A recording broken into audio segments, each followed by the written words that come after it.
पता है सुलेमान किसका बेटा था? किसका बेटा था? दाऊद का।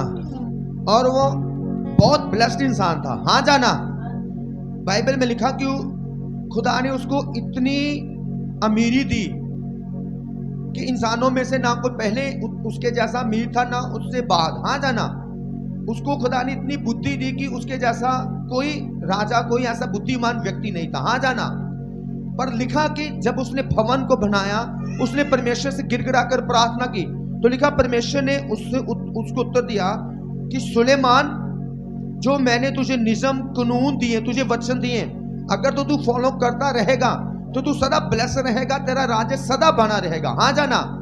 और परमेश्वर ने कहा अगर तूने इनको छोड़ा और पराए देवताओं के पीछे चला तो मैं सब कुछ जो तुझको दिया है तुझसे ले लूंगा। हालेलुया। तो ये परमेश्वर की चेतावनी थी सुलेमान को, और ये हमारे लिए एक बहुत बड़ी सीख है, बहुत बड़ी सीख है। जब मैंने खुदा से आज वचन मांगा तो मैं कह रहा था खुदाबंद, मुझे वचन चाहिए, कुछ मुझे भी समझना है और मैंने दूसरों को भी समझाना है। तो उस समय पवित्र आत्मा ने मेरे मन में डाला कि ऐसे लोग जो अपनी बरकतों को पाकर, चंगाइयों को पाकर लापरवाह हो जाते हैं, उनके लिए जो स्पेशल आज वचन है। तो ऐसा ही हुआ कि उसने एक्सेप्ट किया कि हाँ परमेश्वर ठीक है, मैं सदा तेरे वचनों को मानूंगा। क्यों? क्योंकि खुदा ने उसे बहुत ज्यादा ब्लेस्ड किया, बहुत ज्यादा, सब राज्यों से ज्यादा उसे ब्लेस्ड किया, उसे फाइनेंशियली बहुत ज्यादा ब्लेस्ड किया, उसका राज स्थिर हो गया, पक्का हो गया, मजबूत हो गया। पर बाइबल में पता है जैसे वो इतना ज्यादा ब्लेस्ड हुआ, वो धीरे धीरे धीरे धीरे खुदा के वचनों को छोड़ना शुरू कर दी। उसने अपनी मर्जी से ऐसे शादियां करनी शुरू कर दी। और बाइबल में लिखी उसने इतना वो ब्लेस्ड इंसान था कि अपनी मर्जी में चला, उसने 1000 रानियों से क्या कर ली? शादी कर ली। उसकी जो पत्नियां थी 1000 पत्नियां, कुछ उसके अपने यहोवा को मानने वाली थी, पर कुछ जो थी वो खुदा को मानने वाली नहीं थी, वो देवी देवताओं को ऐसे मानने वाली थी। उसने उनसे शादी कर ली। जैसे शादी की, धीरे धीरे खुदा के वचनों को उसने तोड़ना शुरू कर दिया, धीरे धीरे वचनों से बाहर निकलना शुरू कर दिया। ऐसे कई बार होता है कि जब लोग मुश्किल में होते हैं, समस्या में होते हैं, वो खुदा के वचनों को बहुत मजबूती से पकड़ते हैं, बड़ी आत्मिक संगतियां में आते हैं, अपना बोना बड़ी सच्चाई के साथ बोते हैं, चर्च में सेवा में काम लेते हैं, और हौली धीरे धीरे खुदा उनको उन बीमारियों से निकालता है, उन प्रॉब्लम से निकालता है। कुछ समय बाद जैसे वो एक ब्लेस्ड जीवन जीना शुरू कर देते हैं, तो वो खुदा के वचनों से लापरवाह होना शुरू हो जाते हैं। कितनों को मेरी वचन बात समझ आ रही है? उनकी आत्मिक संगतियां के प्रति लापरवाही आ जाती है, उनकी प्रेयर लाइफ के प्रति लापरवाही आ जाती है कि सारा कुछ ठीक चल रहा है, सब कुछ ठीक चल रहा है। तो जय इसके साथ था, उसे लगा मैं तो ब्लेस्ड हूं, अब मैं राजा हूं, खुदा ने तो मुझे बरकत दे दी है, जैसे जो मैं जी सकता हूं, अपनी मर्जी का मैं मालिक हूं। और लिखा, उसके बाद हम एक वचन पढ़ेंगे, एक पेज आगे 11 उसका 9 लिखा, तब यहोवा ने सुलेमान पर क्रोध किया। क्या किया जगह पर? देखो एक टाइम है कि खुदा उसको दर्शन दे रहा है और उसको कह रहा है मांग मैं तुझे क्या दूं। हाँ जाना, परमेश्वर कहता है मैं तुझसे प्रसन्न हूं, मांग मैं तुझको क्या दूं तुझे। तो उसने उस समय बोला कि परमेश्वर मुझे बुद्धि दे, क्योंकि तूने मुझे राजा बनाया है, तो मुझे इतनी बड़ी इस्राएल कौम है, इनका मैंने न्याय करना, इतना बड़ा देश चलाना है, तो मुझे बुद्धि चाहिए। तो परमेश्वर ने उसकी प्रेयर से प्रसन्न हुआ, खुदा उसकी प्रेयर से। परमेश्वर कहना तूने बहुत अच्छी प्रेयर की है। प्रभु कहता तू चाहता तो अपने वैरियों के प्राण मांग सकता था, तू और बहुत कुछ मांग सकता था, पर तूने बुद्धि मांगी है, तो मैं अब बुद्धि तो तुझे दूंगा, पर मैं तुझे धन दौलत के साथ भी क्या करूंगा? बहुत ज्यादा ब्लेस करूंगा। इस तरह से सुलेमान क्या हो गया? बहुत ज्यादा ब्लेस हो गया। पर आपको पता है वो ब्लेस तो हो गया, बरकत खुदा से ले ली, बुद्धि खुदा से ले ली, पर उसके बाद अपनी मर्जी से चलना क्या कर दिया? शुरू कर दिया। आज भी कई बार ऐसे विश्वासी करते कि नहीं? हाँ जाना बोलो, सच है कि नहीं?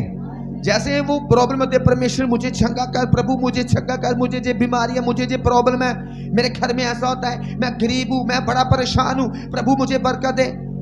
खुदा उनकी प्रेयर को सुनता है, उन्हें ब्लेस करता है। पर जैसे ही वो निकलते हैं, अपना पुराना समा धीरे धीरे भूल जाते हैं, फिर अपनी मर्जी पर चलना क्या कर देते हैं, शुरू कर देते हैं। लिखा उसके बाद जैसे वो अपनी मर्जी में चलना शुरू कर दिया, जहां पर नहीं शादियां करनी थी वो भी शादियां की। अगर बाइबल में देखो तो परमेश्वर राजों को हुक्म देता कि ज्यादा शादियां नहीं करनी, क्योंकि वो ज्यादा शादियां करते थे और ऐसी स्त्रियों से भी शादी करते थे जो उनको गुमराह कर सकती थी। धीरे धीरे उसने खुदा के वचनों को तोड़ना शुरू किया, धीरे धीरे आत्मिक लाइफ को कमजोर करना शुरू किया, धीरे धीरे आत्मिक संगतियां कम कर दी, धीरे धीरे प्रार्थना लाइफ कम होगी। ऐसा कई बार चर्च के मेंबरों के साथ होता है। हाँ जाना, वो जब उनको बढ़ाना चाहो तो वो कई तरह के बहाने लगाते हैं कि हम आत्मिक संगतियां नहीं कर सकते, हम चर्च में नहीं आ सकते। तो जय सुलेमान के साथ भी हुआ। तो जैसे वो अपनी मर्जी पर चला, इस जगह पर लिखा है, तब यहोवा ने सुलेमान पर क्रोध किया। क्या किया है इस जगह पर? क्रोध किया। कई बार लगता है बंदे को कि नहीं यार, अब खुदा की होगी है मेहर, अब मैं जैसे मर्जी चलूं, अब मेरा सब ठीक रहेगा, मैं जैसे मर्जी चलूं, चाहे मैं आत्मिक संगतियों के प्रति लापरवाह रहूं, चाहे मैं प्रेयर करूं चाहे ना करूं, चाहे मैं खुदा के काम करूं चाहे ना करूं, बस मेरा तो काम बन गया। नो, ये गलत है। हाँ जाना, ये गलत है। बहुत सारे लोग ऐसे चलते हैं। तो लिखा, तब यहोवा ने सुलेमान पर क्रोध किया क्योंकि उसका मन इस्राएल के परमेश्वर यहोवा से फिर गया था। कितनी बड़ी बात है, बोलो, क्योंकि उसका मन इस्राएल के परमेश्वर यहोवा से फिर गया था, जिसने 2 बार उसको दर्शन दिया था। आज कितने लोगों का मन प्रार्थना करने से फिर गया है, जिनका मन फिर चुका है। पहले वो जब खुदा में आए तो बड़ी प्रार्थना करते थे, टाइम स्पेंड करते थे प्रार्थना के द्वारा। आज प्रार्थना करने से क्या हो गया मन? कितने लोगों का? अपना हाथ दिखाएं। देखो सुलेमान जैसे वो बैठे, आज कितने लोगों का आत्मिक संगतियां करने से मन फिर गया है कि यार क्या आत्मिक संगतियां करना, घर में बैठते टीवी देखते हैं, अरे बच्चे संभालते, थके, एंजॉय करते, मोबाइल चलाते। कितनों का मन फिर गया? कितने? अपना हाथ दिखाएं। तो क्या आज आपको तौबा करने की जरूरत है या नहीं? क्या सुलेमान जैसा आप पाप तो नहीं कर रहे? तो उसका पाप भी सुलेमान का लिखा है। इतना ब्लेस्ड व्यक्ति। कई बार लोगों को लगता है कि अब जो मुझे मिल गया अब कहां जाने वाला है, आशीषित मिल गया अब कहां जाने वाली, अब तो बीमारी नहीं आएगी, अरे सब कुछ ठीक हो गया, अब कहां बैड होने वाला है। इतना आशीषित व्यक्ति, इतना ब्लेस्ड व्यक्ति जिसको खुदा दर्शन देता था और उसे खुद कहता था, मां क्या चाहता है तू?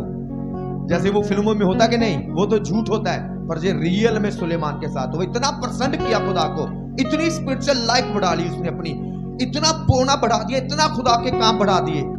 पर जैसे वो ब्लेस्ड बना, धीरे धीरे अपनी मर्जी से आत्मिक लाइफ कमजोर, प्रेयर लाइफ कमजोर, चर्च में लेट आना शुरू, जो सेवा दी है थोड़ा स्टार्टिंग में तो बड़ी खुशी के साथ कर रहा, पर धीरे धीरे धीरे वो सेवा की खुशी कम होती गई, अब उसे वो सेवा का काम बोझ लगने लगा। ऐसा है जिसके साथ ऐसा हो रहा है? हालेलुया। ऐसा है पर्सन जिसके साथ ऐसा हो रहा है, सेवा का काम बोझ लग रहा है, यार क्या हर संडे सेवा, क्या यार छोड़ो। तो ये था, इसका मन फिर गया था। तो लिखा परमेश्वर का क्रोध, परमेश्वर का क्या आया? इस पर क्रोध आया। और लिखा उसने इसी बात के विषय में आज्ञा दी कि प्राय देवताओं के पीछे ना लेना, तो भी उसने यहोवा की आज्ञा ना मानी। इसलिए यहोवा ने सुलेमान से कहा, तुझसे जो ऐसा काम हुआ है और मेरी बंधाई हुई वाचा और दी हुई विधि तूने पूरी नहीं की, इस कारण मैं राज्य को निश्चय तुझसे छीन कर तेरे एक कर्मचारी को दे दूंगा।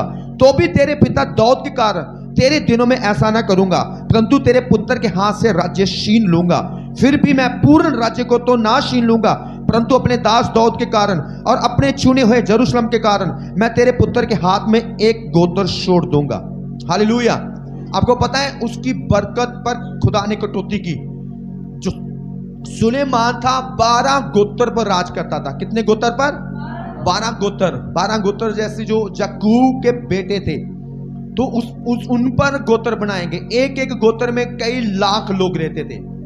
एक एक गोत्र में कितने? कई लाख लोग रहते थे। परमेश्वर तू 12 गोत्रों पर राज्य करता है, पर तेरी इसी कारण, तेरी इसी पाप के कारण, तेरी इसी मन फिरा के कारण मैं तेरी बरकत को काट रहा हूं। और 12 गोत्र की बजाय तू सिर्फ एक गोत्र पर क्या करेगा? राज करेगा। और परमेश्वर कहता है ये सजा होगी तेरी, और तेरे कर्मचारी जो तेरा वॉलंटियर है उसी को किसी को मैं लूंगा और तेरे सामने मैं उसको राजा बनाऊंगा और 10 गोत्र में उसको दे दूंगा, और तू एक गोत्र में रहेगा और तेरा कर्मचारी 10 गोत्र में जाएगा। क्यों? क्योंकि तू अपने मन पर आ गया। तूने खुदा के कामों को जो खुशी के साथ करता था उसका अब बोझ तेरे जीवन से हट गया। जो प्रार्थना में खुशी के साथ जाता था तेरी लाइफ से, वो प्रार्थना का जो मसा था वो खत्म हो गया, वो खुशी खत्म होगी। जो खुशी के साथ आत्मिक संगतियां करता था अब वो तुझे बोझ लगने लगा। ऐसा ही होता है लाइफ में।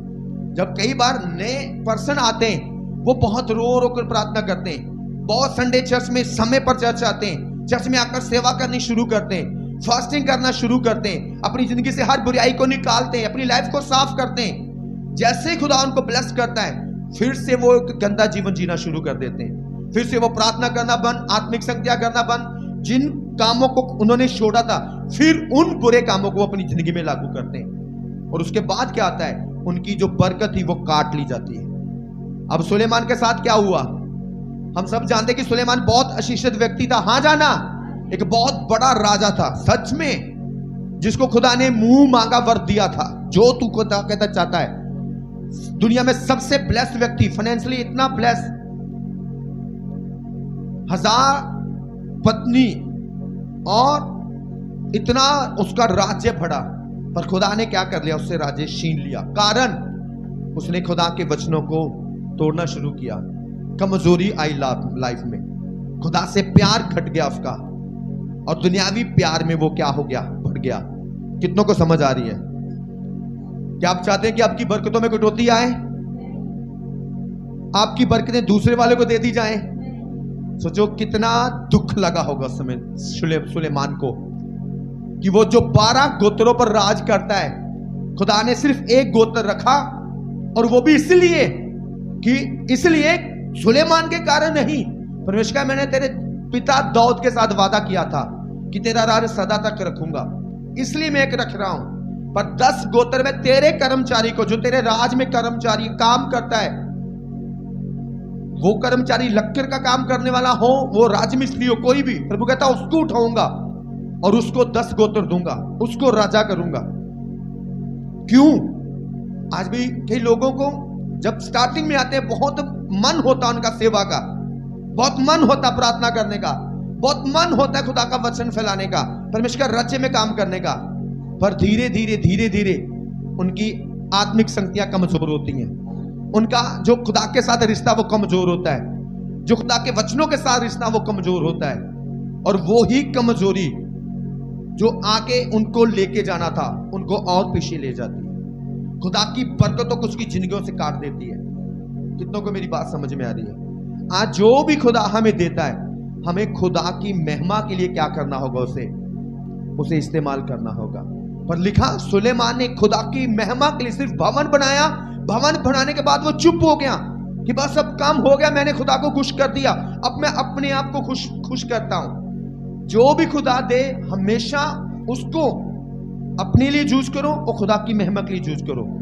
जब खुदा बीमारी से चंगा करे, जब खुदा बंधनों से आजाद करे इस शरीर को, तो इस शरीर को अपने लिए यूज करो, पर इस शरीर को किसके लिए यूज करो? परमेश्वर की। इंसान से गलती कहां होती है कि जो खुदा उसे देता है, चंगाई, छुटकारा, अच्छा शरीर, अच्छा कारोबार, नौकरी, कुछ भी, वो सिर्फ अपने तक सीमित रखता है। क्या करता है? अपने तक सीमित रखता है। उसको लगता है बस अब मेरा क्या होने वाला है। वो अपने तक सीमित, अपने अय्याशियों में उसने जितना धन दौल दिया था उसने अपने पर खर्चना शुरू कर दिया। वो और बहुत बड़े खुदा के काम कर सकता था, और अपने आप को इतना खुश करने में बिजी हो गया कि उसे पता भी ना चला कि वो कैसे धीरे धीरे खुदा के वचनों से पीछे हट रहा है। आज भी कई बार विश्वासियों को लगता है कि नहीं वो तो बिल्कुल ठीक है, क्या है, वो तो बिल्कुल ठीक चल रहे हैं, पर उन्हें पता नहीं कि उनकी आत्मिक संगतियां खत्म हो चुकी, उनका प्रार्थना का जीवन खत्म हो चुका, मर चुका विश्वास का जीवन। और उसके बाद उनकी लाइफ पर अटैक आने शुरू होते हैं, बीमारियों के, समस्याओं के, और फिर वो सारी उम्र अपने पास्ते के लिए सिरदर्दी बने रहते हैं। हमें ये हो गया, हमें ये हो गया, हमें ये हो गया, सारी उम्र। पर वो कभी भी अपने आप को जहां से, इसलिए बाइबल कहती, परमेश्वर कहता है जहां पे तू गिरा है उठ, तौबा कर और फिर से अपने आप को उसी पहले प्रेम में क्या कर ले, ढाल ले। क्या प्रकाशित वाक्य में लिखा है कि नहीं? प्रभु कहता तो अपना पहला प्यार क्या कर गया, भूल गया। सुलेमान के साथ हुआ, पहला प्यार जो खुदा के साथ था इतना था कि परमेश्वर का भवन बनाना, ऐसा बनाना, वैसा बनाना। उसके बाद धीरे धीरे उसका प्यार दुनिया के साथ हो गया, संसार के साथ हो गया, अपनी ऐशो आराम के साथ हो गया। क्या आज आपका भी जीवन ऐसा तो नहीं बन गया? बताएं मुझको। आज ये सवाल आपके साथ भी है कि आज आपका भी जीवन ऐसा तो नहीं बन गया कि आप ज्यादा अपने आप पर फोकस तो नहीं कर रहे, अपने आप पर ध्यान तो नहीं कर रहे। प्रार्थना हुई नहीं हुई कोई बात नहीं, आज क्या आपका ध्यान तो सिर्फ पैसे की ओर नहीं हो गया। इसलिए बाइबल में लिखा, परमेश्वर का तू मुझसे ज्यादा दूसरों से प्यार करता है, तेरे सामने दूसरे देवी देवते बन गए, अब मैं जो तुझे दिया ले लूंगा। आज आप कह सकते हैं हम कौन से और देवी देवताओं से को दंडवत कर रहे हैं? पैसा भी देवी देवता बन सकता है। हाँ जाना जरूरी नहीं कि कोई मूर्त। बाइबल में लिखा है कि जो पैसे का लोभी है वो भी एक मूर्ति पूजक है। अगर आप खुदा से ज्यादा पैसे से प्यार कर रहे हैं तो सोचो कि उसी लेवल पर हो वो व्यक्ति। पैसा हमारी जरूरत है पर हम पैसा खुदा की बराबरी पर नहीं कर सकते। कितनों को वचन समझ में आ रहा है? आज जो खुदा देता है उसकी कदर करो, और उसकी कदर ऐसे नहीं कि मुंह पर इधर आके गवाही दे दी, जी मैं ऐसे मैं ठीक हो गया, जी प्रेयर पास नहीं की थी मैं ठीक हो गया। उसका मतलब है खुदा के साथ और अच्छे से चलो। जितनी पहले आत्मिक लाइफ उसको और ग्रोथ करो उसकी। जितनी पहले प्रेयर में जाते थे खुशी के साथ और खुशी के साथ जाओ। सेवा पकड़ो और ज्यादा। खुदा तूने मेरे अच्छा शरीर दिया है, मैं बीमारी में मर रहा था, शरीर दिया है, मैं शरीर को अपने बच्चों के लिए इस्तेमाल करूंगी, अपने लिए इस्तेमाल करूंगी, पर इसी शरीर को मैं तेरी सेवा के लिए भी दूंगी। तारीफ करें जोर से परमेश्वर की। जे पाप था जो सुलेमान की जिंदगी में आया था, जे पाप था उसके गिरने का, वो खुदा से ज्यादा अपने को खुश कर रहा था। जो भी खुदा का वचन था उसे तोड़ रहा था। उसे तब मिल गया, अब तो बस मिल गया, अब कहां जाने वाला है। आज भी लोग इतना ज्यादा लापरवाह हो जाते हैं, अब तो दुआएं सुन गई, जितना खुदा के आगे विषय रखे सब खुदा ने विषय पूरे कर दिए, अब मैंने कौन से विषय पूरे कराने। इसलिए परमेश्वर कहता तू अपना पहला प्यार क्या कर गया, भूल गया। प्रभु कहता जहां से गिरा है तौबा कर, क्या कर, तौबा कर, फिर से अपने पहले प्यार में आ जा। प्रभु कहता जैसे तू पहले मेरे साथ प्रार्थना में आता था, पहले आत्मिक संगतियां करता था, पहले सेवा करता था, अब सेवा करने से शर्मिंदगी क्यों आ रही है मेरी? अब आत्मिक संगतियां करने से शर्म क्यों आ रही है? अब प्रार्थना करने से शर्म क्यों आ रही है? अब खुदा के राज फैलाने से शर्म क्यों आ रही है? और यही प्रॉब्लम होती है एक इंसान के गिरने की। हालेलुया। कितनों को ये वचन समझ में आ रहा है? इसकी अगर 28 आयत पढ़ते हैं, लिखा यारोबाम बड़ा सूरवीर था और जब सुलेमान ने जवान को देखा कि वे मेहनती है, तब उसने उसको यूसुफ के घराने के सब काम पर मुखिया ठहराया। मतलब यारोबाम, उन दिनों में यारोबाम यरूशलेम से निकलकर जा रहा था कि सीलोवासी अहिया नबी नई चादर ओढ़े हुए मार्ग पर उससे मिला और केवल वे दोनों ही मैदान में थे। तब अहिया ने अपनी उस नई चादर को लिया और उसे फाड़ कर 12 टुकड़े कर दिया।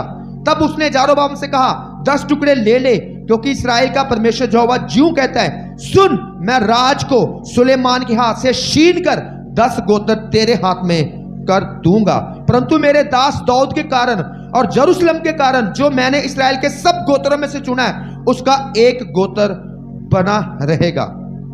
हालेलुया। कितने गोत्र छीन लिए? 10। और कितने गोत्र रह गए सुलेमान के पास? क्या आप चाहते हैं कि आपकी जो बरकत है उसका सिर्फ कुछ हिस्सा आप तक पहुंचे? कितने लोग चाहते हैं? कि जो खुदा ने जितनी बड़ी बरकतें देनी है वो प्रॉपर मेरी जिंदगी में ना आए, बस थोड़ा सा क्षण भर सा मेरी जिंदगी में आए। क्या आप में से कोई चाहता है? तो फिर क्या करना है? पहले जैसा प्रेम खुदा से। कैसा? पहले जैसा। पहले सेवा कैसे थी? खुशी के साथ। आपको पता है जब घर में कोई नई नई गाड़ी लेकर आता है तो थोड़े दिनों में क्या करता है? वो बड़ा साफ रखता है उसको, गाड़ी को, करता कि नहीं? बड़ा चमकाता है, धोता है, पॉलिश करता है, पर कुछ दिनों के बाद उसकी देखता भी नहीं है। ऐसा ही कई बार लोग खुदा के साथ भी करते हैं। नए नए चर्च में आए, बड़ा जोश, ऐसे करना जैसे करना है, कुछ समय के बाद धीरे धीरे जोश खत्म हो रहा है, प्रार्थना खत्म हो रही है। इसलिए बाइबल में लिखा है बीज छिड़क दिए गए धरती पर, कुछ बीज पर जब जैसे उगा, सूर्य चमका, वो सड़ गया, खत्म हो गया। थोड़ा सा स्ताव आया, विश्वासी खत्म हो गया। सब जो कुछ था मन में खुदा के लिए सब खत्म कर दिया। बाइबल में लिखा एक और जगह पर बीज छिड़का, धरती पर उगा, पर झाड़ियों ने उसे क्या कर दिया? दबा दिया। वो भी फल रहित रह गया। क्या रह गया? वो फल रहित। क्यों? क्योंकि दुनिया की टेंशनें, यार उन्होंने ऐसी मैरिज की, मैंने भी ऐसी मैरिज करनी है, उन्होंने 3 मंजिल कर, मैंने भी, चाहे आत्मिक लाइफ खत्म हो जाए पूरी तरह दुनिया की तरह, पूरा वो काम, और वो भी लोग क्या रह जाते हैं? फल रह के खत्म वचन। सोचो जब जब जब आप दुनिया की तरह सोचने लग पड़े, सोचो आपकी आत्मिक लाइफ खत्म होगी उस दिन। क्या है? जिस दिन आप लोगों की तरह सोचने लगे, उस दिन क्या हो गया? आत्मिक लाइफ खत्म हो गई। उनकी तरह सोचना, फिर उन्हीं की तरह जीना, सब खत्म। फिर आप अपनी मेहनत से जो कमा सकते हो वो कर सकते हो, पर खुदा की ओर से कुछ भी प्राप्त नहीं कर सकते। उसके बाद सुलेमान को कभी खुदा ने नहीं बढ़ाया। हाँ जाना, एक गोत्र में रह गया। और बड़ी शर्म की बात थी, उसका कर्मचारी, उसी का कर्मचारी 10 गोत्र उसके पास से ले गए, और वह राजा एक नाम का राजा रह गया। कितनों को वचन समझ आ रहा है? असलिए अपने लिए भी जीना है और खुदा की महिमा के लिए भी, उसके लिए भी जीना है। जो खुदा देता है, आजादी दी खुदा ने। हाँ जाना, कितने कहते हमें खुदा ने आजादी दी, चाहे बीमारियां, चाहे दुष्ट आत्मा, चाहे कोई भी प्रॉब्लम, उस आजादी को सिर्फ अपने तक सीमित ही नहीं रखना, उस आजादी को खुदा की महिमा के लिए भी इस्तेमाल करना है। कितने लोग कहते हैं कि मैं अपनी आजादी को खुदा की महिमा के लिए इस्तेमाल करूंगा। खुदा ने तंदुरुस्त शरीर दिया, हाँ जाना, तो उस शरीर को सिर्फ अपने तक सीमित नहीं रखना कि शरीर की बात मानना, शरीर को खुश रखना, उसी शरीर को परमेश्वर की महिमा के लिए भी क्या करना है? इस्तेमाल करना। खुदा ने कारोबार दिया, उस कारोबार को अपने तक सीमित नहीं रखना, उस कारोबार को खुदा की महिमा के लिए भी इस्तेमाल करना है। कितने लोग चाहते हैं आज से अपने हाथों को उठाएं, प्रार्थना करें, परमेश्वर खुदाबंद मैं सदा तेरी महिमा के लिए जीऊंगा। अच्छा शरीर दिया, तंदुरुस्त जीवन दिया, मैं तेरी महिमा के लिए जीऊंगा। मैं अपनी प्रेयर लाइफ को कम नहीं होने दूंगा। हाथों को उठाओ सब जन।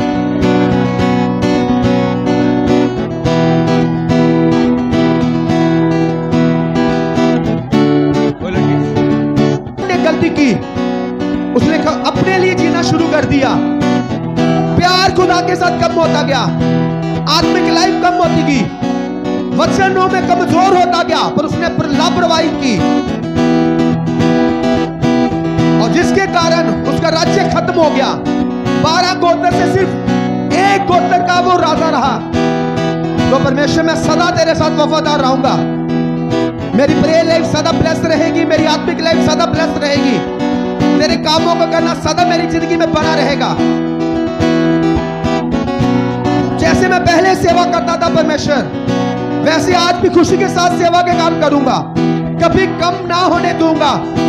जैसे पहले मैं स्टार्टिंग में, शुरुआत में प्रभु जैसे आत्मिक जोश के साथ आया था, मैं अपने आत्मिक जोश को कम ना होने दूंगा। परमेश्वर धन्यवाद हो जीसस, तारीफ हो परमेश्वर, आपकी तारीफ हो खुदाबंद। सब जन प्रार्थना करें, खुदा के साथ बात करें। परमेश्वर मैं इस शरीर को जिसे तूने चंगा किया, हील किया, ब्लेस किया है, इस शरीर को तेरे कामों के लिए इस्तेमाल करूंगा पिता मैं। ओ धन्यवाद हो जीसस, राजाओं के राजा, प्रभु के प्रभु यीशु, आपका धन्यवाद हो।